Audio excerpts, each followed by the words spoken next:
ท่านสาธุชนผู้มีความสนใจในธรรมทั้งหลายการบรรยายประจำวันเสาร์แห่งภาคอาสาฬหบูชาเป็นครั้งที่7ในวันนี้อาตมาก็ยังคงกล่าวเรื่องอานุภาพแห่งความถูกต้องต่อไปตามเดิมแต่มีหัวข้อย่อยเฉพาะการบรรยายครั้งนี้ว่าความถูกต้องของการเดินตามทางของพระธรรม หรือพระเจ้าก็ได้ขอให้ท่านทั้งหลายทบทวนการบรรยายครั้งก่อนๆว่าเราได้พูดกันถึงเรื่องความถูกต้องของอะไรและอย่างไรจะเป็นการช่วยให้เข้าใจคำบรรยายในครั้งนี้และครั้งต่อไปได้ง่ายขึ้นความถูกต้องของความเป็นมนุษย์ความถูกต้องของความเป็นสัตว์ในสังคมโลกความถูกต้องของความเป็นพุทธบริษัทนี่เราเคยพูดกันมาแล้วกระทั่งความถูกต้องของพระธรรมความถูกต้องการตอบสนองของมนุษย์ต่อพระธรรมทีนี้ก็มาถึงความถูกต้องของการเดินทาง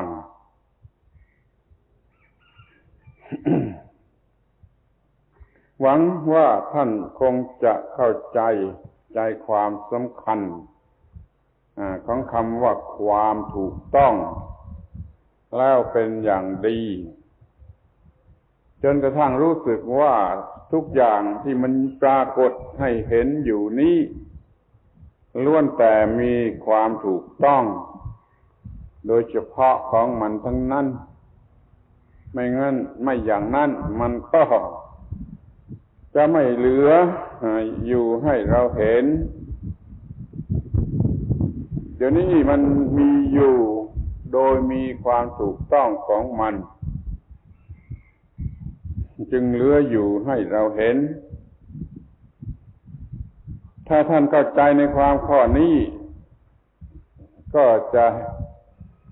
พิสูจน์ได้ง่ายๆในข้อที่ว่าจะเลี้ยวไปในทิศทางไหนก็จะได้ยินแต่เสียงขานรับว่าถูกต้องถูกต้องถูกต้องไปทุกหนทุกแห่งยังเหลืออยู่ก็แต่ภายในตัวเราขอให้เรามองย้อนดูเข้าไปในภายในตัวเรา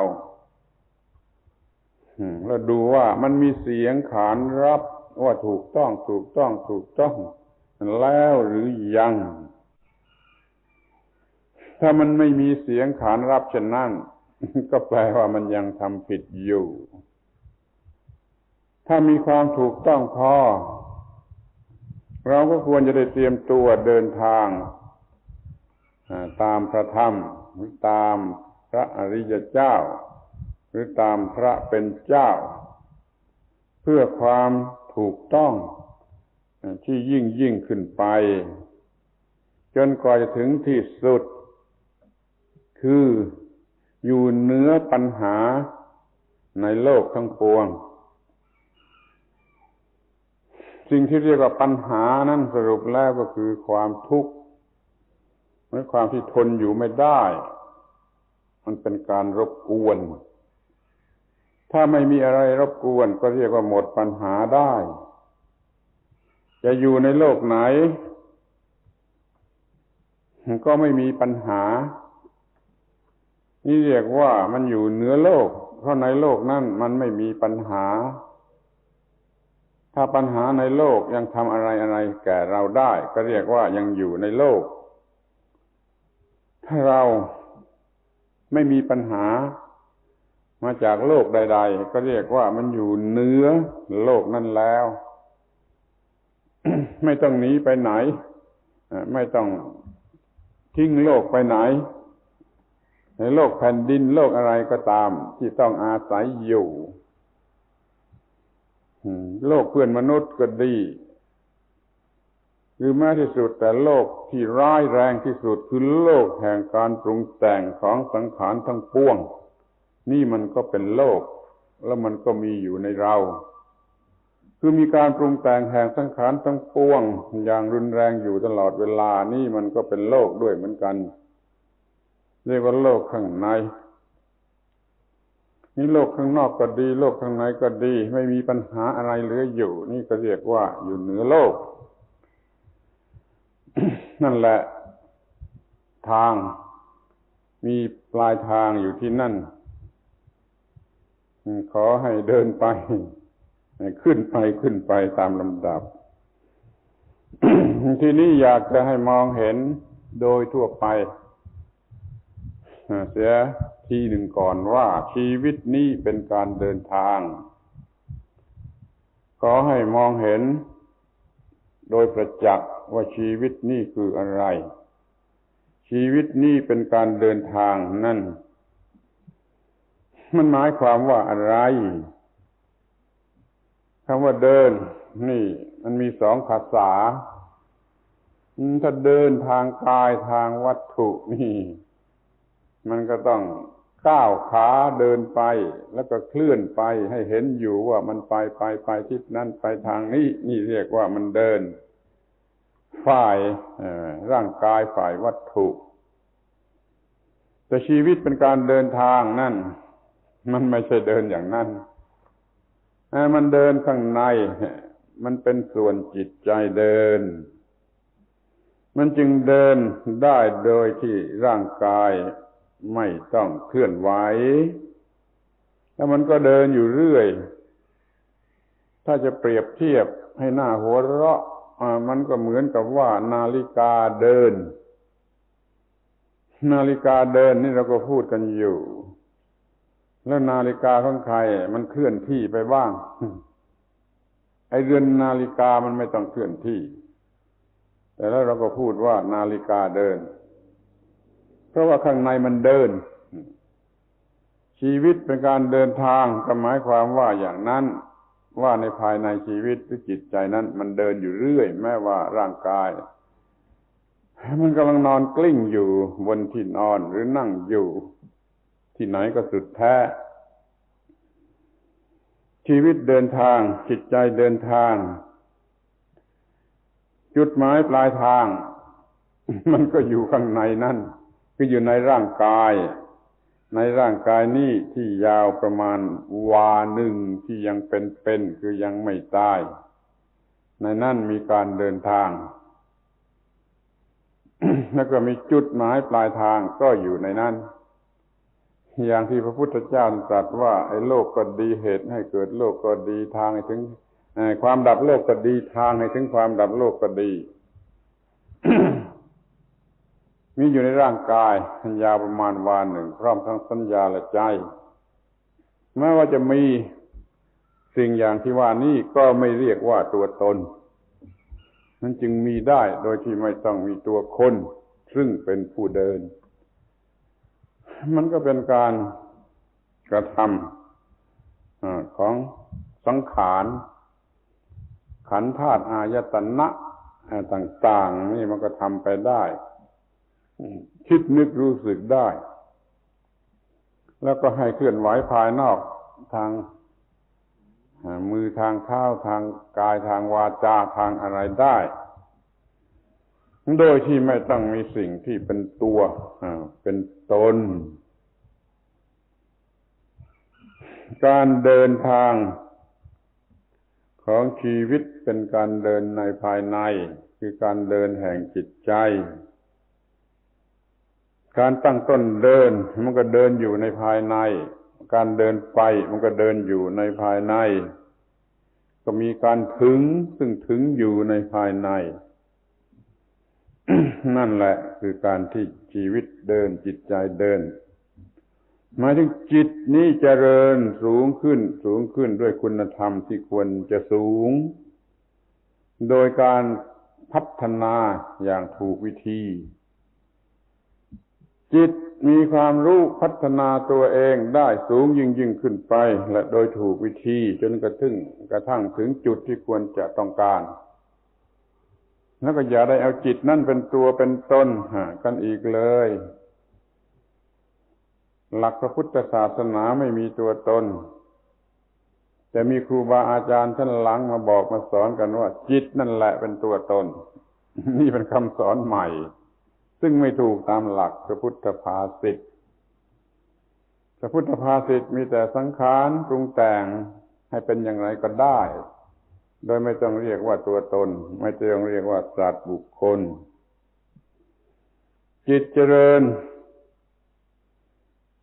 ได้ด้วยความรู้และการกระทำจนถึงปลายทางอยู่ในภายในจิตฟังแล้วมันก็น่าหัวเราะว่ามันตั้งต้นเดินมันถึงปลายทางแห่งการเดินอยู่ในภายในเหมือนกับว่านาฬิกาเดินโดยที่เรือนมันไม่ต้องเคลื่อนไปเดินถึงที่สุดแล้วจิตนั้นมันก็บรรลุถึงปลายทางที่เป็นชั้นที่เรียกว่าอสังคตะไม่มีการปรุงแต่งพ้นการปรุงแต่งอมตะก็ไม่ตายนี่เรียกว่าถึงสภาพอันหนึ่งแล้วซึ่งจะเรียกว่าพระธรรมอันสูงสุดหรือพระเจ้าหรือเรียกว่านิพพานก็แล้วแต่ใครจะเรียกอย่างไรในฐานะที่เป็นจุดหมายปลายทางขอให้สรุปความได้ว่าในภายในแห่งชีวิตโดยเฉพาะในจิตมันก็มีการเดินทางมีการตั้งต้นตั้งแต่ยังโง่เง่าไม่รู้อะไร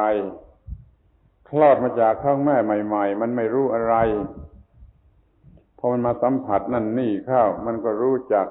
ทั้งเจ็บปวดและเป็นสุขสบายทั้งสุขทั้งทุกข์มันก็ค่อยๆรู้ว่าเป็นอะไรนี่ก็เป็นการเดินทางของชีวิตจิตใจด้วยเหมือนกันท่านต่อมาได้บวชได้เรียนรู้เรื่องที่ลึกซึ้งกว่านั้นคือเรื่องของกิเลส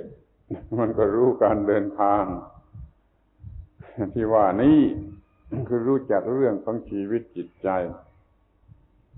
ซึ่งเมื่อก่อนนี้รู้กันแต่เรื่องทางร่างกายเดี๋ยวนี้มาสำคัญอยู่ที่การเดินทางจิตใจการเดินทางทางร่างกายกลายเป็นของชั้นรองไม่ใช่ของชั้นที่ประเสริฐสำคัญที่สุดทีนี้จะเรียกว่าการพัฒนาจิตการที่ทำให้จิตสูงขึ้นอย่างก็เรียกว่าเดิ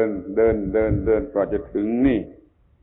เราจะเรียกว่าการพัฒนาจิตมีการพัฒนาจิตเมื่อไรมันก็มีการเดินทางของจิตเมื่อนั้นการพัฒนาจิตนี่เรียกเป็นบาลีก็เรียกว่าจิตตภาวนาจิตตภาวนาเข้าใจว่าคงเคยได้ยินกันมาแล้วทั้งนั้นแหละคำว่าจิตตภาวนาได้ยินแล้วแต่อาจจะไม่รู้ความหมายอาจจะรู้ความหมายผิดเช่นคิดว่าภาวนานี่มานั่งบ่นอะไรพึมพำอยู่อย่างนี้ไม่ใช่จิตภาวนาจิตภาวนาคือการประพฤติกระทำโดยทางจิตนั่นเองให้จิตมันดีขึ้นสูงขึ้นโดยหลักใหญ่ขอให้จำไว้ว่าจิตนี้ตามธรรมชาติเป็นประภัสสรว่างจากกิเลสอยู่คือสุขใสรุ่งเรืองอยู่แต่พอมีกิเลสเกิดขึ้นจิตนั่นก็ไม่ประภัสสรกลายเป็นจิตเศร้าหมองมืดมัวจนกว่าจะหมดเหตุหมดปัจจัยกิเลสดับไปจิตนั่นก็กลับประภัสสรที่เราจะทนอยู่อย่างนั้นไม่ไหวเรามารู้ความจริงว่ามันเศร้าหมองเพราะกิเลสเกิดเราก็จะตั้งใจทำอะไรสักอย่างหนึ่งซึ่งไม่ให้กิเลสมาเกิดได้อีกข้อนี้ไม่มีทางจะทำอย่างอื่นนอกจากว่าปรับปรุงจิตนั่นเอง ไม่ให้เป็นจิตที่เป็นที่เกิดของกิเลสอีกต่อไปเราจึงทำจิตตภาวนาคือปรับปรุงจิตให้เจริญยิ่งขึ้นเจริญยิ่งขึ้นจนจิตนั้นไม่เป็นที่ตั้งที่เกิดแห่งกิเลสได้อีกต่อไปความเป็นประภัสสรของจิตก็เลยกลายเป็นของถาวรขึ้นมาอย่างนี้นี่เรียกว่าจิตภาวนาขอให้จำคำนี้ไว้ด้วยความหมายอันถูกต้องว่ามันเป็นอย่างไรเรายินแต่ว่าจิตภาวนาแต่ไม่รู้ว่าจะทำอย่างไรแล้วมันจะมีประโยชน์อะไรทีนี้จะทำจิตให้เจริญนั่นจะทำด้วยอะไรโดยเฉพาะเล่านี่หลักว่าจะต้องทำด้วยสิ่งที่เรียกว่าสมาธิภาวนาเมื่อกี้เรียกว่าจิตภาวนาทำจิตให้เจริญทำจิตให้เจริญทำด้วยอะไรทำด้วยสมาธิภาวนาสมาธิภาวนาแปลว่าการทำให้เจริญด้วยอำนาจของสมาธิเราจะทำอะไรให้เจริญถ้าเป็นเรื่องจิตและต้องทำด้วยอำนาจของสมาธิสมาธิภาวนาไม่แปลว่าเจริญสมาธิลุ่นตรงๆแต่จะแปลว่าการทำให้เจริญด้วยสิ่งที่เรียกว่าสมาธิเราทำสมาธิเกิดขึ้นในจิตแล้วก็จะทำความเจริญให้แก่จิตได้หลายอย่างหลายประการแทบจะนับไม่ถ้วนทีเดียวทำความเจริญด้วยสิ่งที่เรียกว่าสมาธิตัวสมาธินั่นเป็นเครื่องมือทำให้เจริญแต่แม้ว่าตัวสมาธินั่นเองก็ต้องเป็นสิ่งที่เราทำให้มันเกิดขึ้นหรือให้มันเจริญเหมือนกันท่านมีสมาธิแล้วก็สามารถจะทำให้เจริญด้วยสิ่งอื่นด้วยอย่างอื่นสูงยิ่งขึ้นไปตามลำดับนั่นแหละคือการเดินอย่างถูกต้องตามทางของพระธรรมอะไรคือสมาธิอะไรคือสมาธินี่ช่วยจำไว้ให้แม่นยำที่สุดเมื่อถูกถามว่าอะไรคือสมาธิตอบว่าเอกัคคตาจิตที่มีพระนิพพานเป็นอารมณ์ที่จริงตอบอย่างอื่นได้หลายอย่างแต่ไม่กินความหมดหรือว่ามีความหมายหมดอย่างคำนี้คือคำที่ว่าเอกัคคตาจิตมีพระนิพพานเป็นอารมณ์นี่จะหมายความได้ตั้งแต่ต่ำที่สุดจนไปถึงระดับสูงสุดคือพระนิพพาน อะไรคือเอกัคคตาจิตฟังก็ถูกคลักอยู่เอกัคคตาจิตแปลว่าจิตที่มีอารมณ์อันเดียวสูงสุดอยู่เอกะแปลว่าเดียวอัคคะแปลว่ายอดเอกะอัคคะก็แปลว่ามียอดเดียวเอกัคคตาจิตก็แปลว่าจิตมียอดเดียวคือจิตมันรวมกำลังอยู่ที่จุดใดจุดหนึ่งนั่นก็เรียกว่าเอกัคคตาจิตเดี๋ยวนี้เอกัคคตาจิตนี่มันมุ่งอยู่ที่พระนิพพานจึงเรียกว่าเอกัคคตาจิตที่มีพระนิพพานเป็นอารมณ์นี่คนก็จะไม่รู้ว่าพระนิพพานนั่นคืออะไรก็ต้องสนใจกันเสียบ้างสิว่าพระนิพพานนั่นคืออะไรพระนิพพานคือความว่างไปจากกิเลสไม่มีกิเลสก็เป็นสภาพที่ไม่มีความทุกข์ไม่มีกิเลสมุ่งต่อสภาพที่ไม่มีความทุกข์นั่นแหละหรือนิพพานนั่นเป็นอารมณ์จิตนั้นเป็นเอกัคคตาจิตที่มีพระนิพพานเป็นอารมณ์ควรจะศึกษาเรื่องนิพพานให้เป็นที่รู้เป็นที่เข้าใจจนถึงกับใช้เป็นอารมณ์สำหรับมุ่งหมายได้ ได้ยินได้ฟังไปก่อนก็ยังดีนะพอจะคิดถูกว่ามันคืออะไรได้ยินได้ฟังก่อนก็ยังดีแล้วก็จะได้มาคิดนึกให้แตกฉานก็ไปถึงแล้วก็จะรู้มันมีอยู่เป็น3ขั้นตอนเรื่องที่จะถึงอะไรคือว่าได้ยินได้ฟังมาก่อนเป็นเรื่องเป็นราวอ่านหนังสือหรือได้ยินเขาพูดนี่ก็รู้แล้วก็ถึงด้วยความรู้แล้วเอามาใคร่ครวญจนแจ่มแจ้งด้วยเหตุผลนี่ก็เรียกว่าแทงตลอดด้วยปัญญาขั้นแล้วก็ปฏิบัติจนรู้สึกต่อผลนี่เรียกว่าถูกต้องด้วยนามกายคำ3คำนี้มันจำเป็นที่จะต้องใช้คำเดิมถ้าจะไปเปลี่ยนมันก็คงจะลำบากเรียกว่ารู้โดยสุตตะคือโดยการศึกษาทีหนึ่งก่อนเรียกว่ารู้โดยสุตตะตามแบบแห่งปริยัตินี่ก็รู้ทีหนึ่งก่อนที่รู้อย่างไรเอามาใคร่ครวญด้วยเหตุผลตามนัยยะที่มีไว้สำหรับคิดนึกโดยเหตุผลก็จะรู้แจ้งในสิ่งนั้นยิ่งขึ้นไปอีกตอนนี้เรียกว่ารู้แจ้งแทงตลอดด้วยปัญญานะคือความรู้ที่มันยิ่งขึ้นไป เป็นอันดับที่2ทีนี้ปฏิบัติตามนั้นแม้แต่จะเพียงทดลองดูก็ได้ปฏิบัติแล้วมันก็ได้ผลได้เสวยผลแห่งสิ่งนั้นด้วยจิตใจ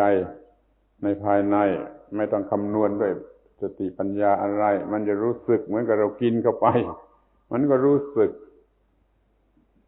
อย่างนี้ก็เรียกว่าถูกต้องด้วยนามกายคำว่าถูกต้องด้วยนามกายนี่คงจะไม่เคยชินกันนักแต่ขอให้จำไว้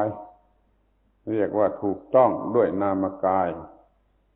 นามกายคือว่ากลุ่มแห่งจิตใจ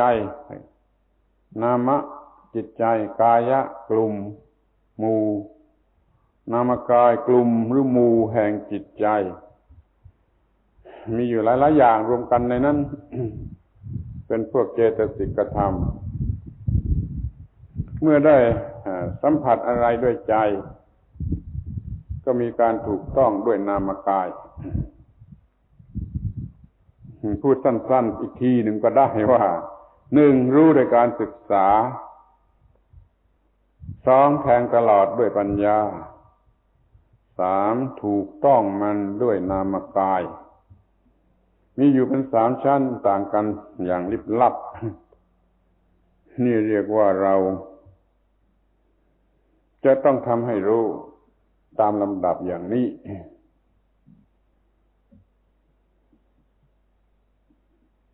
จะเปรียบเหมือนอย่างว่าคนไม่เคยไปเมืองนอกไม่เคยไปเมืองฝรั่งก็อ่านหนังสือมันก็พอจะรู้ได้บ้างว่าไอ้เมืองนั้นเป็นอย่างไรประเทศนั้นเป็นอย่างไรแล้วก็มาค่ายครวญไต่ถามรวบรวมซักไซ้อะไรไว้เรื่อยมันก็รู้มากขึ้นในที่สุดก็เดินทางไปที่เมืองนั่นเองก็รู้ถึงที่สุดนี่ขั้นตอนของการรู้มีอยู่เป็น3ขั้นตอนอย่างนี้ถ้าเป็นเรื่องจิตใจเรื่องธรรมะในภายในก็มีว่ารู้โดยการศึกษา รู้โดยการแทงตลอดโดยการปัญญาด้วยปัญญาคำนึงคำนวณแล้วก็รู้โดยการสัมผัสถูกต้องมันด้วยนามกายถ้าอย่างนี้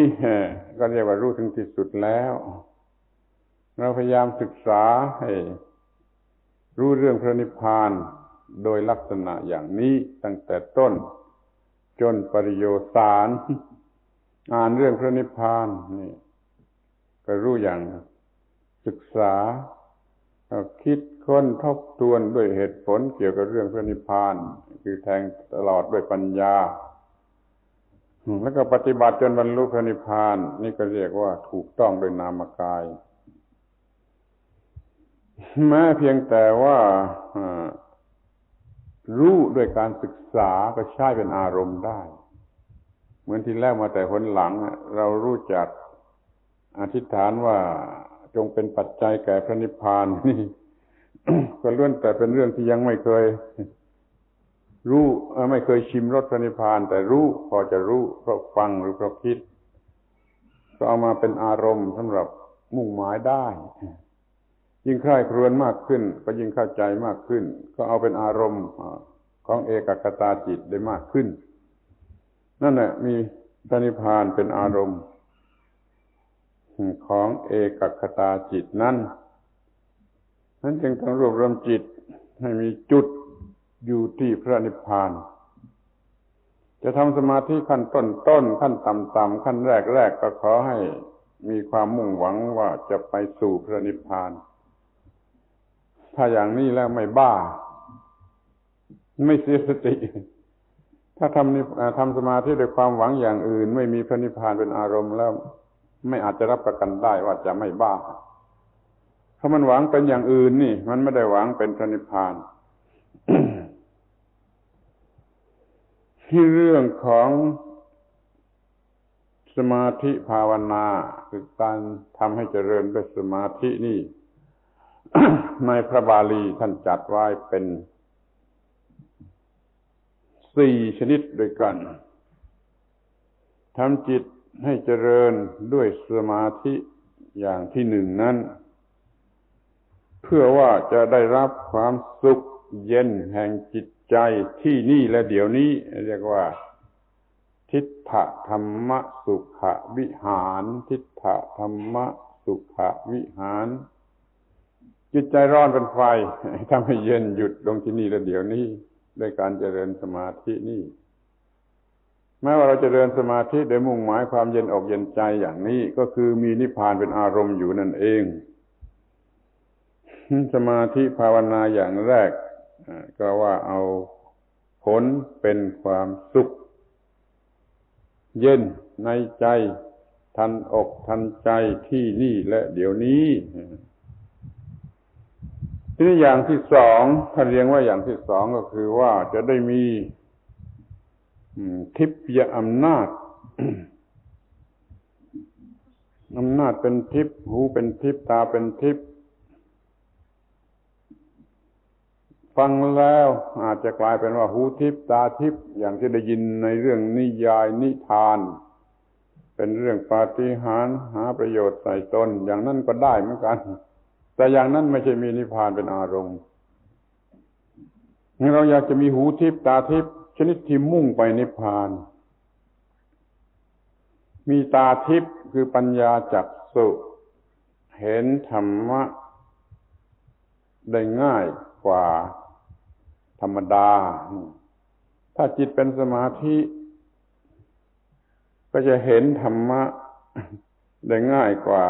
จิตที่ไม่เป็นสมาธิมันจึงเรียกว่ามันมีตาทิพย์เพราะเจริญสมาธิจนจิตเป็นสมาธิแล้วก็เห็นธรรมะได้โดยง่ายเหมือนกับตาทิพย์ไม่ใช่ตาเดิมเป็นตาใหม่หูก็เหมือนกันน่ะถ้าฟังอะไรก็เข้าใจลึกซึ้งรวดเร็วรุนแรงเป็นในทางลึกซึ้งของธรรมะก็เรียกว่าหูทิพย์ก็ได้เนี่ยหูทิพย์อย่างนี้ตาทิพย์อย่างนี้ดีกว่าหูทิพย์ตาทิพย์ที่มีฤทธิ์มีเดชดูอะไรเห็นแล้วก็หาประโยชน์เป็นวัตถุเผลอเข้าก็โกงเผลอเข้าก็ใช้เป็นวิธีเอาเปรียบผู้อื่นในหูทิพย์ตาทิพย์อย่างนั้นมันเป็นของยักษ์ของมารของบุตุชนผู้หาประโยชน์ใส่ตนไม่ควรจะมารวมกับเรื่องนี้ถ้าหูทิพย์ตาทิพย์คือจิตที่เป็นสมาธิแล้วเห็นอะไรได้ดีกว่าฟังอะไรได้ดีกว่าเนี่ยควรจะเอามาเป็นวัตถุประสงค์ที่นี่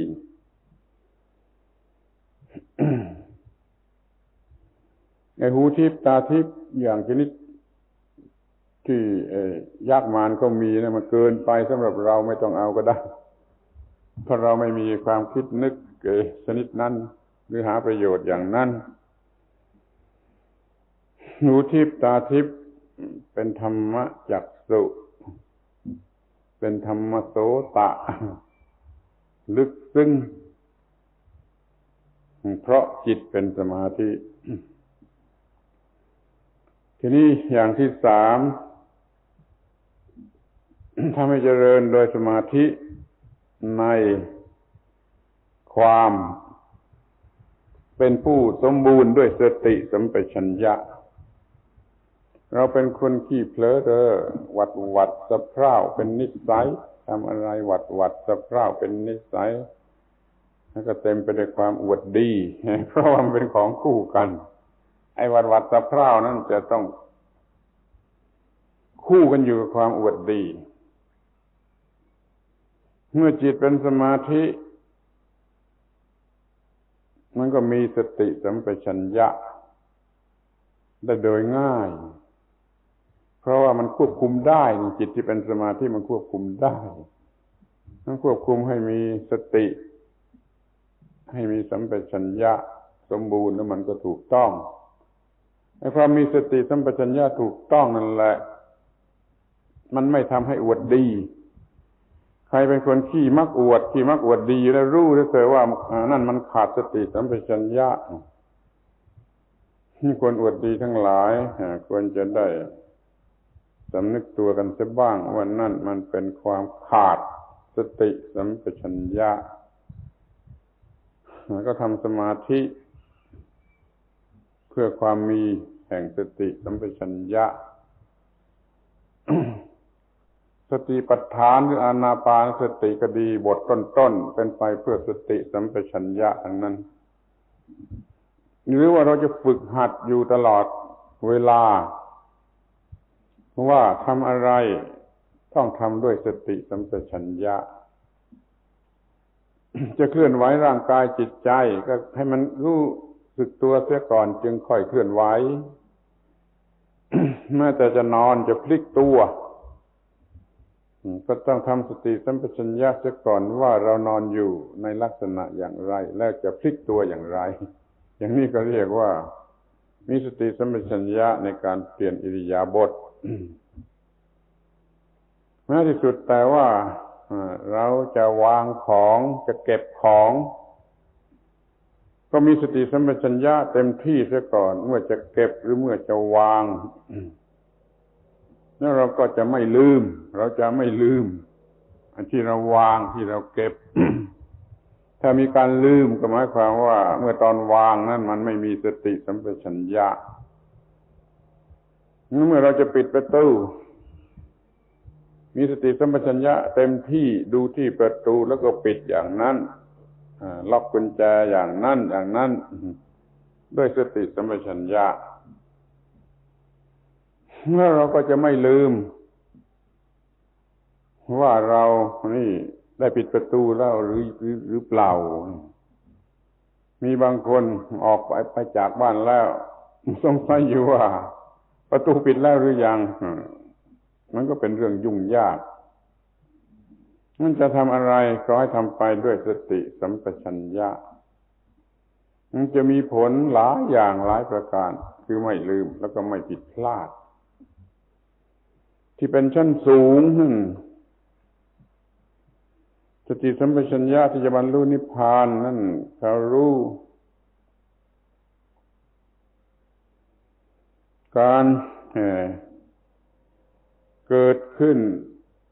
ตั้งอยู่ดับไปของการปรุงแต่งในภายในใจเรียกชื่อเป็น3อย่างว่า เวทนาสัญญาและวิตกเวทนารู้สึกสุขทุกข์ทุกขมสุขนี่เราเวทนามันเกิดขึ้นอย่างไรตั้งอยู่อย่างไรดับไปอย่างไรมีสติสัมปชัญญะทุกคราวที่มันเกิดขึ้นตั้งอยู่ดับไปในเวทนาในสัญญาก็คือความสำคัญมั่นหมายอย่างไรเกิดขึ้นตั้งอยู่ดับไปก็มีสติสัมปชัญญะในวิตกคือเราได้คิดอย่างไรใคร่ครวญใฝ่ฝันอย่างไรก็มีสติสัมปชัญญะ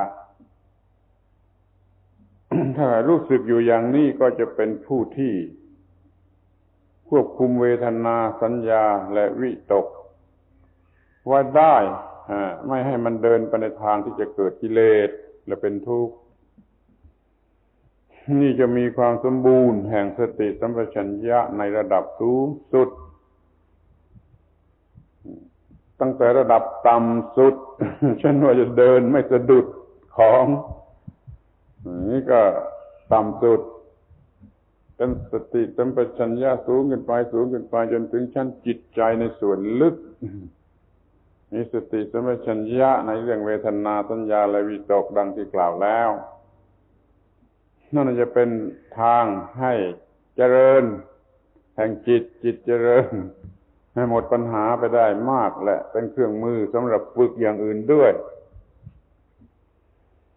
ให้สุดท้ายอย่างที่สี่ใช้สมาธิเป็นเครื่องทำความเจริญเพื่อให้สิ้นกิเลสสิ้นอาสวะนี่ก็มีการกำหนดอยู่ที่การเกิดขึ้นแห่งอุปาทานขันธ์และความดับลงแห่งอุปาทานขันธ์เมื่อใดจิตสำคัญเอารูปก็ดีเวทนาก็ดีสัญญาก็ดีสังขารก็ดีวิญญาณก็ดีเป็นตัวเป็นตนเป็นของตนเมื่อนั้นก็เรียกว่าเกิดอุปาทานขันธ์ในรูปหรือว่าในเวทนาหรือในสัญญาสังขารวิญญาณข้อนี้จะเข้าใจได้ก็เฉพาะผู้ที่รู้จักเล่าเรียนมาแล้วรู้จักดีแล้วว่ารูปเวทนาสัญญาสังขารวิญญาณนั้นเป็นอย่างไรเดี๋ยวนี้เรารู้จักกันแต่ชื่อท่องได้ว่ารูปเวทนาสัญญาสังขารวิญญาณแต่ไม่รู้จักตัวมันจริงๆที่มีอยู่ภายในหรือกำลังมีอยู่ภายในกำลังเป็นอยู่ภายในอย่างนี้ก็ลำบากที่จะกำหนดว่าได้ยึดถือเอาเป็นตัวตนหรือหาไม่ เพราะว่าการยึดถือเอาเป็นตัวตนนั่นมันจะเกิดพร้อมกันขึ้นมากับการเกิดแห่งขันธ์นั้นมันจึงยากที่จะแยกออกจากกันได้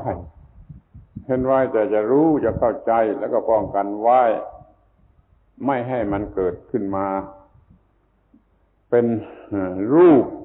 ที่ยึดถือเป็นตัวตนเรียกว่ารูปูปาทานขันธ์เวทนาที่ยึดถือเป็นตัวตนเรียกว่าเวทนูปาทานขันธ์สัญญาความสำคัญมันหมายใดๆที่ยึดถือเอาเป็นตัวตนว่ากูมีสัญญาอย่างนั้นอย่างนี้จึงเรียกว่าสัญญูปาทานขันธ์กระทั่งความคิดนึกที่รู้สึกคิดนึกอยู่ว่ากูคิดนี่มันเป็นสังขารูปาทานขันธ์เสียแล้วกระทั่งว่าวิญญาณที่สัมผัสนั่นนี่รู้แจ้งในสิ่งนั้นสิ่งนี้เมื่อสัมผัสก็จะได้หลงว่าวิญญาณนั่นเป็นตัวเป็นตนแต่มักจะหลงเสียแล้วว่ากูเห็นกูได้ยินกูได้ดมกูได้กินกูได้ลิ้มนี่มันเป็นวิญญูปาทานขันธ์เสียแล้วมันเกิดเสียแล้วเพื่อจะรู้จักมันดีก็ต้องคอยมีสติสัมปชัญญะรู้ว่ามันเกิดขึ้นอย่างไรทีหลังก็จะป้องกันการเกิดของมันได้จึงต้องศึกษาการเกิดและการดับของอุปาทานขันธ์อยู่เป็นประจำก็จะเกิดปัญญาเกิดญาณเข้าใจแจ่มแจ้งรู้สึกเกลียดรู้สึกกลัวต่อการเกิดแห่งอุปาทานก็จะได้ควบคุมได้เพราะว่าเรารู้สึกเกลียดและกลัวอย่างยิ่งต่อการเกิดกิเลสชนิดนี้นี่ทำได้ดีแต่เมื่อจิตเป็นสมาธิ สมาธิจึงเป็นเหมือนสารพัดนึกจะใช้ประโยชน์อะไรก็จะได้ไปเสียทุกอย่าง นี่เพราะว่าเรามีจิตตภาวนาการภาวนาจิตทำให้จิตเจริญจะสิ้นอาสวะได้ตามความมุ่งหมายเรื่องคำว่าสมาธิ คือเอกคตาจิตมีนิพพานเป็นอารมณ์ เดี๋ยวนี้ก็ถึงนิพพานนั่นได้แล้ว เป็นเอกคตาจิตที่ถึงนิพพานได้ในที่สุดสมกับความหมายคำว่า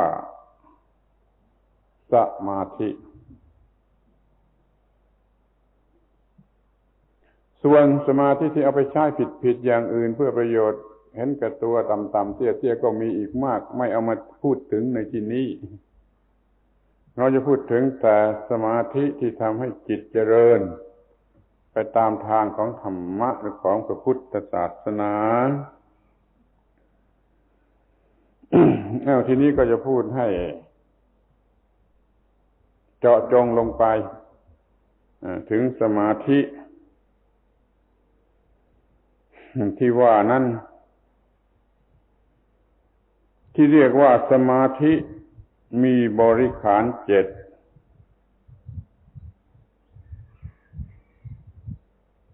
ดูเหมือนการบรรยายข้างก่อนก็จะได้พูดไปบ้างแล้วว่าสมาธิมีบริขาร7ก็คือสัมมาสมาธิ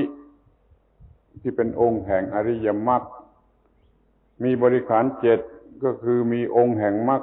ตอนต้นทั้ง7เป็นบริวารมีสัมมาทิฏฐิเป็นบริวารมีสัมมาสังกัปปะสัมมาวาจาสัมมากัมมันโตอาชีโววายาโมสติ7นี่เป็นบริวารของสัมมาสมาธิเพราะว่าสมาธินั้นมันเป็นตัวหัวหน้าเป็นแม่ทัพเป็นในตัวการที่จะทำอะไรคือจะตัดจะระงับกิเลสหรือว่าจะปรุงให้เกิดญาณสำหรับตัดกิเลสมันเป็นหน้าที่ของไอ้สัมมาสมาธิทั้งนั้นส่วนสัมมาทิฏฐิสัมมาสังกัปโปนั้นมันช่วยมันเป็นแรงช่วย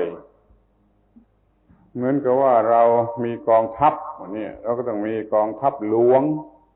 ที่ทำหน้าที่สำคัญที่สุดแต่เราก็ต้องมีกองทัพหน้ามีกองสอดแนมมีกองลาดตระเวนหาข่าวเราจะต้องมีกองทหารช่าง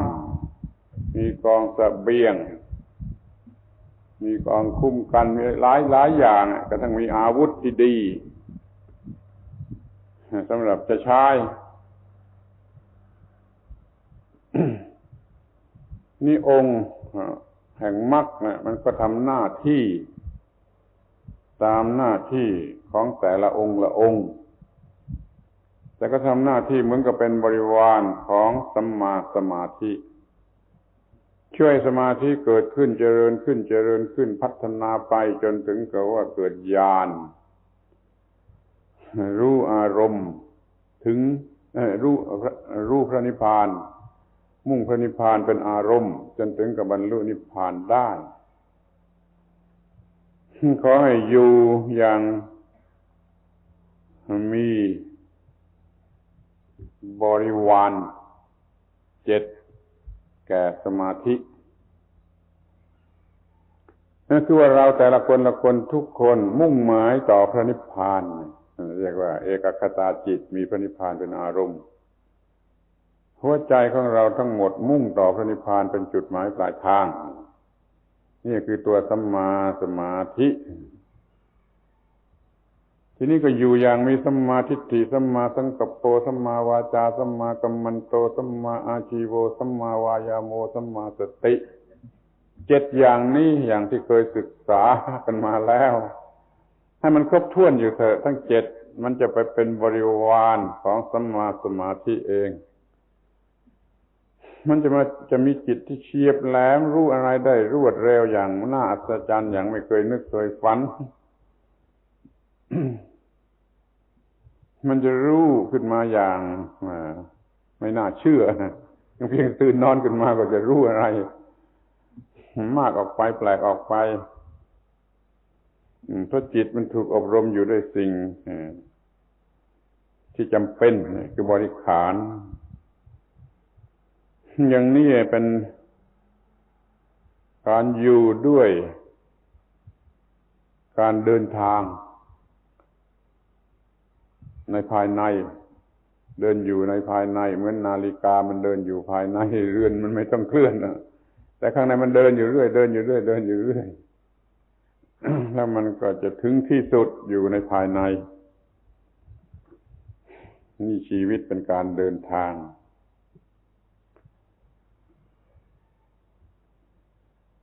จะลองพูด ว่าเดินไปตามลำดับอย่างไรกันดูสักทีจะดีไหมเดี๋ยวจะหาว่าเอาเรื่องที่มันเกินไปมาพูดเอาเรื่องที่ไม่จำเป็นมาพูดอย่าหากันอย่างนั้นนะแล้วก็จะลองพูดว่าชีวิตมันเดินอย่างไรในข้างในไปตามลำดับถ้าเราทำให้ชีวิตนั้นเดินไปด้วยจิตตภาวนาหรือจะเรียกเสียอีกทีหนึ่งว่าสมาธิภาวนาก็ได้เหมือนกัน ข้างนอกทำศีลให้ถูกต้องกันซะก่อนสินี่มันเป็นเรื่องข้างนอกมีศีลตามสมควรแก่สถานะของตนฆราวาสก็มีศีลแบบฆราวาสภิกษุก็มีศีลแบบภิกษุมีศีลให้ถูกต้องเสียก่อนนี่เรียกว่าภายนอกปรับปรุงเสร็จแล้วที่นี่มันก็จะเดินเข้ามาในภายในคือจิตที่บรรลุสูงขึ้นไปตามลำดับที่เรียกกันว่ารูปฌานอรูปฌานถึงนิโรธแล้วก็สิ้นอาสวะตั้งต้นที่รูปฌาน4แล้วก็อรูปฌาน4แล้วก็สัญญาเวทยิตานิโรธแล้วก็ทำอาสวะให้สิ้นพูดทีละขั้นตอนเมื่อมีศีลถูกต้องแล้วจิตก็เป็นสมาธิได้โดยง่ายพอใจตัวเองอยู่ตลอดเวลามีปีติปราโมทย์เป็นสุขพอใจตัวเองอยู่ตลอดเวลานั่นแหละจะทำให้เกิดสมาธิง่ายถ้าจิตหงุดหงิดยุ่งเหยิงนี่มันมีทางจะเป็นสมาธินั้นทำศีลให้ดีจะได้พอใจในศีลมีปีติในตัวเองก็มีความสงบสุขพอสมควรเท่านั้นและจิตจะเป็นสมาธิง่ายขึ้นในลำดับแรกเขาเรียกว่าบรรลุปฐมฌานคือจิตมากำหนดอยู่ที่นิมิตหรืออารมณ์สำหรับเจริญลมหายใจหรือเจริญอะไรก็ตามกำหนดเอาเป็นอารมณ์เพื่อทำสมาธิแต่แบบฉบับของท่านอย่างดีที่สุดท่านบอกว่ามีพระนิพพานเป็นอารมณ์แต่เราอย่าลืมว่าไอ้ปลายทางจุดหมายปลายทางของเราต้องการที่นิพพานแม้ว่าเดี๋ยวนี้เราจะทำลมหายใจกำหนดลมหายใจ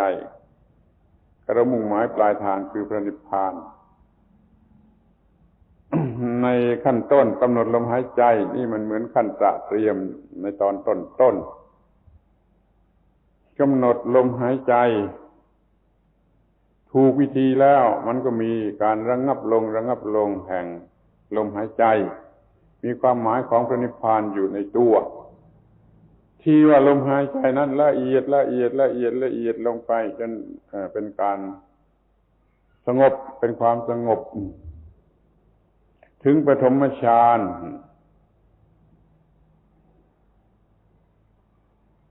มีวิตกวิจารปีติสุขเอกคตามีจิตที่กำหนดอารมณ์มีจิตที่ซึมซาบต่ออารมณ์รู้สึกพอใจว่าทำได้แล้วก็เป็นสุขเพราะทำได้แล้วก็มีเอกคตาจิต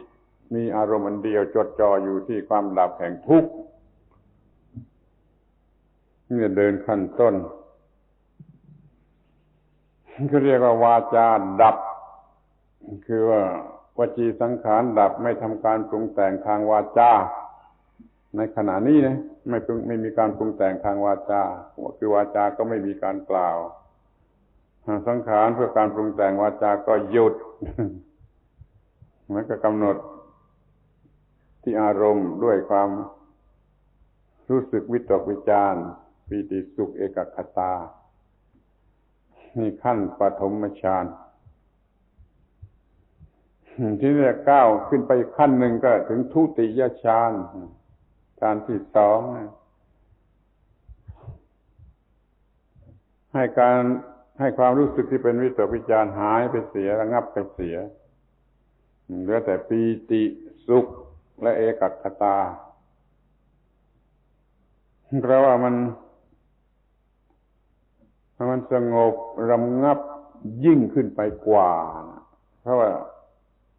ทีแรกอันที่หนึ่งมีตั้งห้าความรู้สึกเดี๋ยวนี้ตัดทิ้งไปเสีย2ก็เหลือ3เหลือแต่ความรู้สึกที่เป็นปีติและเป็นสุขกับเอกคตามีพระนิพพานเป็นอารมณ์นี่ต่อไปถึงขั้นที่3เรียกว่าตติยฌานหยุดดับไอ้ความรู้สึกที่เป็นปีติหรือพอใจนั่นเสียเป็นสุขเฉยๆอยู่กับเอกคตามันก็ประณีตกว่ารำงับกว่าหรือมีลักษณะแห่งพระนิพพานมากกว่าเอกคตานั้นยังเหลืออยู่เรื่อยทีนี้ก็ไปต่อไปถึงขั้นที่4จตุตถฌานดับความรู้สึกที่ว่าเป็นสุขนั่นเสียให้เป็นอุเบกขาเสียแล้วคงเหลือแต่อุเบกขากับเอกคตานี่ดูแต่ว่ามันมีเอกคตาอยู่เรื่อยไปที่จิตที่มุ่งอะไรอันเดียวนั่นก็จะมีอยู่ต่อไปทุกขั้นแต่ส่วนประกอบนั่นเปลี่ยนไปเรื่อยลดลงเรื่อยเดี๋ยวนี้ก็มีความรู้สึกเป็นอุเบกขาอยู่กับเอกคตาและถือกันว่าไม่มีอัศสาสะปัสสาสะคือไม่มีการหายใจเข้าออกอันนี้เป็นปัญหาที่ว่าอย่าไปต้องวิพากษ์วิจารณ์กันเลยทำไมจึงไม่ตายอย่างนี้เป็นต้น เพราะว่ามันอาจจะเป็นเพียงว่าไม่รู้สึกว่ามีมันจะมีอย่างละเอียดจนไม่รู้สึกได้ก็ได้แต่ท่านถือกันเป็นหลักว่าเดี๋ยวนี้แม้แต่ลมหายใจออกลมหายใจเข้าก็ได้ดับแล้วนี่ก็เรียกว่าเรื่องของรูปฌาน4ขั้นตอนได้จบแล้วคือเดินมา4ขั้นแล้วของจิตที่สูงขึ้นในงวดแรกในตอนแรกคือรูปฌาน4ขั้นตอนจตุตถฌานนี้เคยมีผู้บัญญัติว่าเป็นพระนิพพานมาแล้วในการก่อนพุทธกาลหรือว่าในพุทธกาลก็มีถือเอาจตุตถฌานเป็นนิพพานกันอยู่อย่างแพร่หลาย แต่ว่าพระพุทธเจ้าท่านไม่บัญญัติ คือจะต้องไปต่อไปทีนี้ก็จะเปลี่ยนเป็นชุดอรูปฌานคือไม่มีรูปธรรมเป็นอารมณ์4ขั้นตอนครั้งแรกพวกแรกมี4ขั้นตอนนั้นก็เอารูปธรรมอย่างใดอย่างหนึ่งเป็นอารมณ์เพื่อจะกำหนดมาถึงตอนนี้มันก็ไม่เอาสิ่งที่มีรูปแต่เอาสิ่งที่ไม่มีรูปหมายความว่าในขั้นจตุตถฌานนั้นมีสัญญากำหนดในรูปธรรมเหล่านั้นอย่างไรกล่าวโดยเจาะจงก็คือว่าปฏิภาคนิมิตที่ใช้กำหนดอยู่ในจตุตถฌานนั้นมีอย่างไรแต่เพิกมันไปเสียก็เรียกเพิกให้ไปเสียให้เป็นที่ว่างให้เหลือแต่ความว่างเอาความว่างนั่นเป็นอารมณ์เนี่ยไอ้ความว่างนั่นไม่ใช่รูปก็จึงเรียกว่าอารูปฌานมีความว่างคืออากาศเป็นอารมณ์นี่เป็นอากาสานัญจายตนะเป็นฌานที่1ของชุดที่2คืออรูปฌานมันก็ดับกว่าเย็นกว่าสงบกว่ามีความหมายแห่งพระนิพพานมากกว่ายิ่งขึ้นไปอีกแต่ก็ยังไม่ใช่ที่สุดทำต่อไปก็เลิกกำหนดสิ่งที่เรียกว่าที่ว่างนั่นเสียเอาจิตหรือวิญญาณของตนในภายในก็ได้เป็นอารมณ์ก็เรียกว่าวิญญาณัญจายตนะวิญญาณัญจายตนะเอาวิญญาณธาตุเป็นอารมณ์วิญญาณธาตุในภายในของตนก็ได้หรือจะเรียกว่าวิญญาณธาตุเป็นกลางๆทั่วไปก็ได้การกำหนดว่าไม่มีที่สิ้นสุด กำหนดอากาศก็กำหนดอากาศว่าไม่มีที่สิ้นสุดกำหนดวิญญาณก็วิญญาณไม่มีที่สิ้นสุดเพราะมันว่างมันว่างจากรูปธรรมนี่มันจะสิ้นสุดมันจะมีที่สุดได้อย่างไรถ้าเลื่อนต่อไปเป็นอันที่สามของชุดที่สองนี่ก็คือว่าเขาเรียกว่าเพิกคือระงับเสียระงับสัญญาในวิญญาณนั่นเสียสัญญาที่สำคัญว่าวิญญาณนั้นระงับไปเสียทำความสัญญาในความไม่มีอะไรไม่มีอะไรไม่มีอะไรความไม่มีอะไรนั้นไม่มีที่สิ้นสุดให้คอยสังเกตดูดีว่ามันจะดับลดสงบลงไปตามลำดับอย่างไรเดี๋ยวนี้มาถึงกำหนดเอาความไม่มีอะไรเป็นอารมณ์คือกำหนดทำสัญญาเพียงว่าความไม่มีอะไรไม่มีที่สิ้นสุดความไม่มีอะไรนี่ไม่มีที่สิ้นสุดอยู่แต่อย่างนี้เรียกว่าอากินจัญญายตนะอันนี้ก็เคยเอาเป็น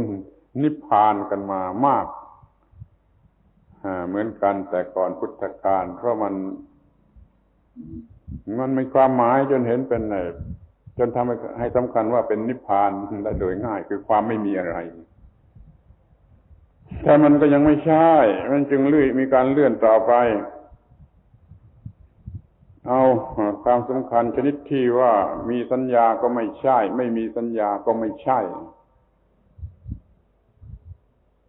เรียกว่าเนวสัญญานาสัญญายตนะเนี่ยกำหนดความที่มีสัญญาก็ไม่ใช่ไม่มีสัญญาก็ไม่ใช่นี่เหมือนกับว่าจะว่าตายแล้วก็ไม่ใช่ยังเป็นอยู่ก็ไม่ใช่เพราะว่าไอ้ความการกำหนดนั้นไม่เป็นสัญญาโดยสมบูรณ์นี่เรียกว่าอยู่อย่างไม่มีสัญญาก็ไม่ใช่มีสัญญาก็ไม่ใช่มันสุดได้เพียงเท่านั้นน่ะที่จะทำความรู้สึกอยู่ได้มันก็เลยจบไอ้หมวดไอ้ชุดที่สองที่เรียกว่าอรูปฌานสงบระงับลงไปจนถึงกับว่าจิตนี้มีสัญญาก็ไม่ใช่ไม่มีสัญญาก็ไม่ใช่คือรู้สึกตัวอยู่ก็ไม่ใช่ไม่รู้สึกตัวอยู่ก็ไม่ใช่เพราะมันละเอียดเกินไปแต่มันก็มีอยู่ มันก็เลยจบของการกำหนดสิ่งที่ไม่มีรูปถ้าเลื่อนต่อไปเป็นขั้นที่เก้านับตั้งแต่ต้นนะเป็นขั้นที่เก้าหรือว่าชุดใหม่อีกชุดหนึ่งก็เรียกว่าสัญญาเวทยิตานิโรธมันเหมือนกับปิดสวิตช์ปิดความรู้สึกสัญญาหมดเวทนาก็ไม่รู้สึกมันมีลักษณะเหมือนกับสิ่งที่ไม่มีความรู้สึกอย่างเหมือนก้อนหินก็มันก็ไม่ใช่เพราะว่าร่างกายมันยังอยู่แต่ว่าสัญญาที่รู้สึกได้ในทางว่าเป็นอะไรเวทนาที่รู้สึกได้ว่าสุขทุกข์ไม่สุขไม่ทุกข์อย่างไรนี่มันก็หมดไปนี่เป็นเรื่องสุดท้ายของฝ่ายสมาธิผู้ที่มาถึงขนาดนี้แล้วง่ายที่สุดที่จะกำหนดรู้ความสิ้นอาสวะคือจิตที่มาถึงขนาดนี้แล้วออกจากสมาบัตินี้แล้วเป็นจิตที่ง่ายที่สุดที่จะรู้ว่าอาสวะเป็นอย่างไรความเกิดแห่งอาสวะเป็นอย่างไรความดับแห่งอาสวะเป็นอย่างไรในหนทางถึงความดับอาสวะเป็นอย่างไรเขาน้อมจิตนั่นไปเพื่อจะรู้ความสิ้นไปแห่งอาสวะมันก็เลยง่ายจึงเข้าถึงความสิ้นไปแห่งอาสวะคือจะไม่อาจจะเกิดกิเลสกันได้ต่อไปความเคยชินแห่งการเกิดกิเลสก็ถูกทำลายหมดเพราะข้อนี้นี่คือการถึงที่สุด ของการเดินทางอยู่ในภายในมีความสิ้นราคะสิ้นโทสะสิ้นโมหะอยู่ในภายในจิตนั้นก็เรียกว่ามันตั้งต้นเดินอยู่ข้างในเดินอยู่ข้างในถึงอยู่ข้างในคือถึงซึ่งความสิ้นราคะสิ้นโทสะสิ้นโมหะความสิ้นราคะสิ้นโทสะสิ้นโมหะนี่เรียกชื่อมากมายหลายสิบชื่อแต่ที่เรียกกันมากที่สุดก็เรียกว่านิพพานนิพพานคือความสิ้นไปราคะโทสะโมหะบางทีก็เรียกว่าอสังขตะก็มีบางทีก็เรียกว่าอมตะก็มีแล้วแต่จะมุ่งหมายเอาความหมายอันไหนเรียกว่าสีวะก็มีเพราะว่ามันเย็นเรียกว่าสีวะเพราะว่ามันเย็นเรียกว่าอมตะเพราะมันไม่ตายอีกต่อไป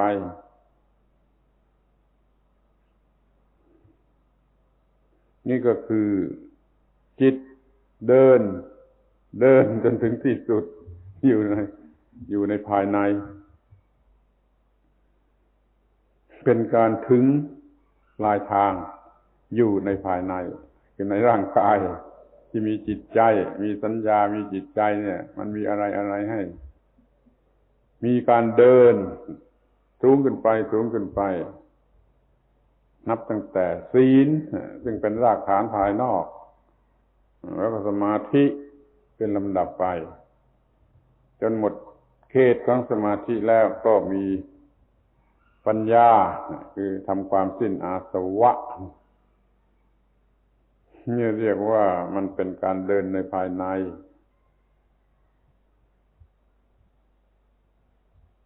ไม่ค่อยกล้าเอามาพูดเพราะกลัวคนฟังมันจะโมโหเอาคือฟังไม่ถูกแล้วก็หาว่าเรื่องอะไรก็ไม่รู้เอามาพูดให้รำคาญมันจึงไม่ค่อยได้พูดกันในเรื่องอย่างนี้ที่จริงมันมีส่วนที่จะพูดให้ละเอียดกว่านี้มากกว่านี้แต่ก็ไม่ค่อยจะได้เอามาพูดเพราะว่าเพียงเท่านี้ก็กลัวว่าเขาจะรำคาญไปแล้วบางทีเขาก็จะไม่สนใจเขาก็ไม่จำไว้ก็พูดเปล่าพูดไปเปล่าเป็นเป่าปีให้ตัวเองฟังนี่มากนักก็ไม่ไหวเหมือนกัน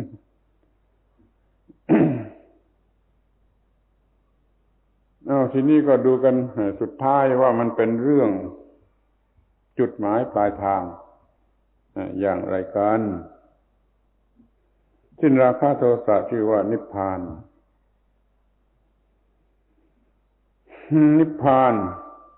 ในปัจจุบันเมื่อสิ้นอาสวะนั่นเอง มีคำกล่าวว่าอัสสมิมานะสมุคคาตังทิฏเถวะธัมเมนิพพานังการถอนอัสสมิมานะจะได้คือนิพพานในปัจจุบันเดี๋ยวนี้พระรู้ตามที่เป็นจริงว่าทั้งหมดนี้เป็นพฤติของไอ้สังขารตามธรรมชาติไม่มีตัวเรา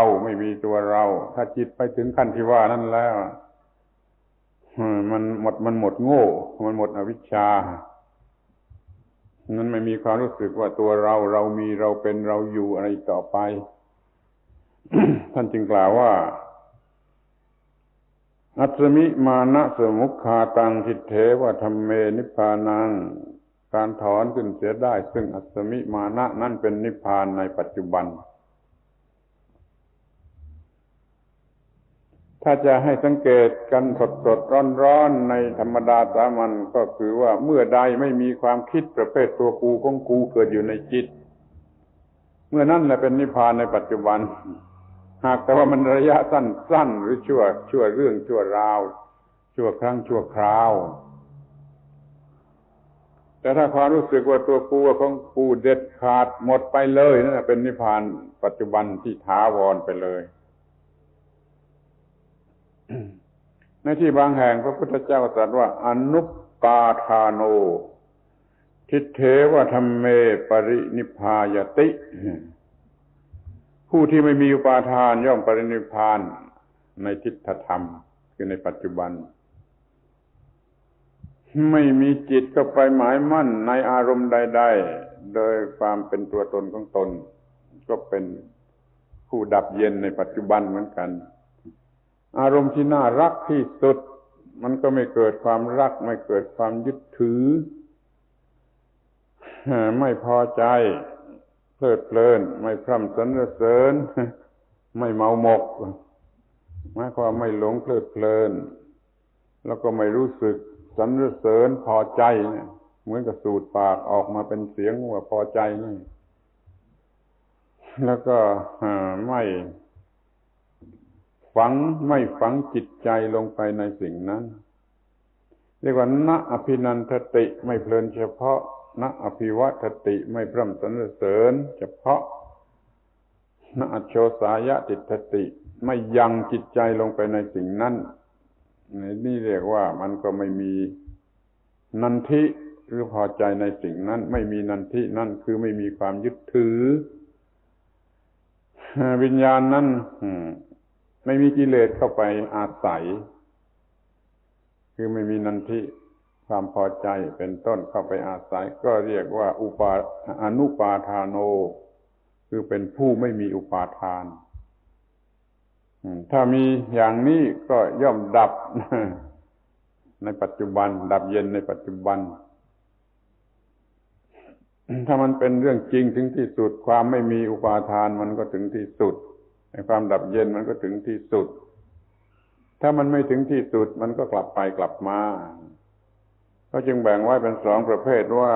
กลับไปกลับมานี่ก็เรียกว่าเป็นกุปปธรรมเป็นกุปปธรรมกลับไปกลับมาถ้ามันถึงที่สุดมันไม่กลับไปกลับมาก็เรียกว่าอากุปปธรรมกุปปะธัมโมอากุปปะธัมโมมันต่างกันอยู่ว่าอันหนึ่งมันไม่กลับไปกลับมาอันหนึ่งมันยังกลับไปกลับมาของเราบุตุชนทั้งหลายยังกลับไปกลับมาบางทีก็ไปจนถึงกับว่าว่างจากกิเลสตัณหาว่างจากอุปาทานไปได้ขณะหนึ่งเหมือนกันแต่แล้วมันกลับไปกลับมา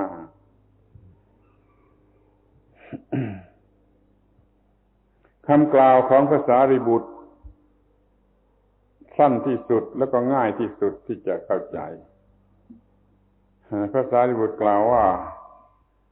ภาวะนิโรโธนิพพานังภาวะนิโรโธนิพพานังดับเสียซึ่งภพก็เป็นนิพพานไอ้ภพนี่ความหมายมันหลายอย่างถ้าความหมายภาษาคนตามชาวบ้านพูดกันทั่วไปก็เรียกว่าไตรภพกามภพรูปภพอรูปภพกลายเป็นแผ่นดินเป็นโลกที่อาศัยของสัตว์ของเทวดาของพรหมภพอย่างนั้นไปดับมันได้มันเป็นภพไอ้วัตถุดับภพเสียเป็นนิพพานคือดับภพที่เป็นกิเลสในภายในอย่างปฏิจจสมุปบาทว่า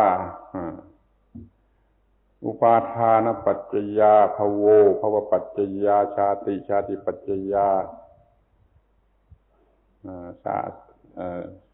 ชรามรณะโสกเทวานะเพราะมี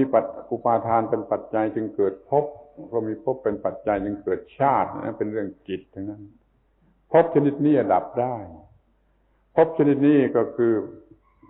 ความสำคัญมั่นหมายโดยอวิชชาว่าเราเป็นอะไรเราเป็นอย่างไรเราเป็นที่ไหนเราอยู่ที่ไหนอย่างนี้เรียกว่าภพความรู้สึกที่ปรุงขึ้นในจิตของเราเองว่าเราเป็นอะไรนั่นน่ะคือภพและเป็นได้หลายอย่างเหมือนกันถ้ามันอาศัยกามก็เป็นกามภพถ้ามันอาศัยรูปก็เป็นรูปภพถ้าอาศัยอารูปก็เป็นอรูปภพภพชนิดนี้มีอยู่ในจิตนะไม่ใช่วัตถุภายนอกว่ากูเป็นอะไรนั่นแหละคือภพมันเปลี่ยนได้ตามเหตุปัจจัยที่เข้ามาทำให้คิดนึกว่ากูเป็นอะไรเดี๋ยวกูเป็นพ่อเดี๋ยวกูเป็นลูกเดี๋ยวกูเป็นนายเดี๋ยวกูเป็นบ่าวกูเป็นอะไรก็สุดแท้100 อย่างพันอย่างนี่รวมกันเรียกว่าภพอย่ามีความเป็นอะไรโดยประการทั้งปวงนี่ดับเสียซึ่งภพอย่ารู้สึกว่าอย่างนั้นอย่ารู้สึกว่าเป็นอะไรโดยประการทั้งปวงเรียกว่าดับเสียซึ่งภพนั่นก็คือนิพพานเหมือนกันดับได้ชั่วคราวก็ชั่วคราวดับได้ตลอดไปก็เป็นตลอดไป คำพูดเหล่านี้แม้จะต่างกันโดยถ้อยคำที่พูด แต่เรื่องมันเรื่องเดียวกันทั้งนั้นเลยเป็นสิ่งเดียวกันซะด้วยคือมันไม่มีกิเลสที่จะเป็นเหตุให้รู้สึกว่าตัวว่าตนเป็นอะไรเป็นอย่างไรไม่มีอัตมิมานะว่าเราเป็นอะไรไม่มีอุปาทานว่าเราเป็นอะไรไม่มีภพว่าเราเป็นอะไรดับไอ้พวกนี้เสียก็เป็นนิพพานนี่ไม่มีภพก็ได้ไม่มีมานะก็ได้ไม่มีอุปาทานก็ได้ความหมายเดียวกันหมดมันก็ถึงนิพพานคือเย็นนิพพานในปัจจุบันนี่พระพุทธเจ้าได้บัญญัติความหมายไว้ชัดเจนมากคือมีผู้กล่าวทำนองล้อเลียนประชดประชันพระพุทธเจ้าว่าไม่เห็นบัญญัติอะไรไม่เห็นบัญญัติอะไรพระสมณโคดมนี้ไม่เห็นบัญญัติอะไรนี่พระพุทธเจ้าเมื่อจะตอบไปข้อกล่าวหานี้ก็บอกว่าฉันบัญญัตินิพพานแต่มีถ้อยคำว่าทิฏเถวะธัมเมนิจฉาโตนิพพุโตสีติภูโตอนุปาทาปรินิพพานังปัญญาเปมิเราบัญญัติผู้ที่มันนิจฉาโตไม่หิวไม่กระหายสีวันนิพพุโตดับเย็นสีติภูโตก็เป็นคนเย็นปรินิพพานในปัจจุบันเพราะไม่ยึดมั่นถือมั่นเราบัญญัตินิพพานในปัจจุบันนี้นั่นเดียวของบุคคลที่ไม่หิวเย็นเป็นผู้ดับเป็นผู้เย็นสนิทเพราะไม่มีอุปาทานคือพระองค์บัญญัติว่านิพพานเป็นอย่างนี้อย่างนี้แล้วนี่เป็นการบัญญัติชั้นที่เรียกว่าอะไรชั้นยอดสุดสิ่งเดียวข้อเดียวที่ชั้นบัญญัติคือบัญญัติความดับทุกข์สิ้นเชิงหรือนิพพานแปลว่าตัดออกมาทีนึงก็บอกให้เห็นการบัญญัติที่สูงสุดที่ไม่มีใครจะเสมอเหมือนได้ถ้าเขากล่าวหาว่าพระสมณโคดมนี่บัญญัติอะไรไม่เป็นไม่เห็นบัญญัติอะไรพระพุทธเจ้าท่านก็โพล่งว่าฉันบัญญัติอย่างนี้คือบัญญัติสิ่งสูงสุดของมนุษย์ยิ่งกว่าสิ่งใดบัญญัติความไม่หิวความดับเย็นปรินิพพานก็คือดับเย็นเพราะไม่มีอุปาทานในชาติปัจจุบันไม่ต้องต่อตายแล้วใครจะบัญญัติต่อตายแล้วก็ตามใจเขาเราไม่บัญญัติต่อตายแล้วเราบัญญัติในทิฏฐธรรมคือในขณะที่ผู้นั้นยังรู้สึกได้อยู่ด้วยจิตใจของเขาเองเพราะว่าเขายังไม่ตายนี่เป็นนั้นว่านี่ปลายทางอยู่ที่นี่อยู่ที่นิพพานซึ่งมีลักษณะอย่างนี้ซึ่งพระพุทธเจ้าเป็นผู้บัญญัติวันนี้เราพูดเรื่องความถูกต้องของการเดินทางไปตามทางของพระธรรมเมื่อเดินไปอย่างถูกต้องตามทางของพระธรรมมันก็มาถึงจุดนี้ล้วนแต่เป็นการเดินอยู่ในภายในร่างกายไม่ต้องเดินก็ได้แต่จิตใจมันก็เดินอยู่ในภายในเหมือนนาฬิกาเดินมันก็ถึงปลายทางทีนี้ก็มีข้อที่อยากจะพูดกันอีกสักนิดหนึ่งว่าคนเขามักจะเข้าใจกันว่าถ้าจะมาประพฤติธรรมะในทางจิตใจแล้วก็ต้องเลิกเรื่องทางวัตถุมีพระบาลีอยู่แห่งหนึ่งที่พระพุทธเจ้าตรัสว่าให้ดำเนินคือทำความเจริญพร้อมกันไปทั้งทางวัตถุและทางจิตให้คนนั้นก็มีความสมบูรณ์ด้วยทรัพย์สมบัติ ทั้งทางวัตถุและทางจิตทรัพย์ทางวัตถุนั่นนั่นก็คือมีนามีสวนมีทรัพย์มีข้าวเปลือกมีบุตรภรรยาสามีมีคนใช้มีสัตว์พาหนะวัวควายก็ได้แล้วให้เขามีทรัพย์ในทางจิตคือมีศรัทธามีศีลมีสุตตะมีจาคะมีปัญญาให้ฆราวาสคนนั้นมีศรัทธามีศีลมีสุตตะมีจาคะมีปัญญาทำพร้อมๆกันไปได้ด้วยความเจริญทางวัตถุและทางจิตเมื่อเขามีทรัพย์คือศรัทธาศีลสุตตะจาคะปัญญาแล้วมันก็จะนำไปสู่ความรู้ซึ่งเป็นการเดินอยู่ในภายในแม้เป็นฆราวาสครองเรือนอยู่มันก็ไม่หยุดหรือมันไม่ถอยหลังมันก็เป็นการเดินในภายในเพราะว่าเขาเป็นฆราวาสที่มีสติสัมปชัญญะไม่ใช่คนหลงไหลอารมณ์อะไรมากระทบมันก็กลายเป็นการศึกษาไปหมดอารมณ์อะไรมากระทบไม่ทำให้หลงไหลหลงโกรธหลงรักหลงเกลียดหลงกลัวไม่เป็นอารมณ์ชนิดนั้นแต่กลับเป็นการศึกษาว่าอารมณ์นั้นเป็นอย่างไรทำไมคนจึงหลงรักทำไมคนจึงหลงเกลียดหลงโกรธหลงกลัวหลงวิตกกังวลต่างๆนานาเดิมหน้าของศรัทธาศีลสุตตะจาคะปัญญาที่เขาประพฤติอยู่เขาก็เจริญไปพร้อมๆกันทั้งทางกายและทางจิตข้อนี้นะคงจะเป็นเพราะเหตุว่ามนุษย์ไม่สามารถที่จะไปเป็นฤาษีมุนีในป่ากันเสียทั้งหมดมันยังต้องมีคนอยู่ที่บ้านที่เรือนที่เมืองที่เขาจะต้องทำอย่างนั้นแหละเพราะเขาทำมากกว่านั้นไม่ได้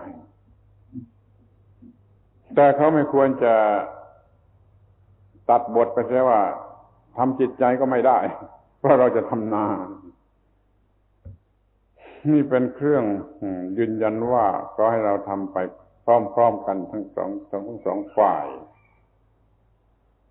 ทีนี้มันจะไม่ใช่นาฬิกาเดินนะคือมันต้องเดินทั้งเรือนนาฬิกาด้วยคือทำพร้อมกันไปทั้งภายนอกและทั้งภายในทั้งทางกายและทางจิต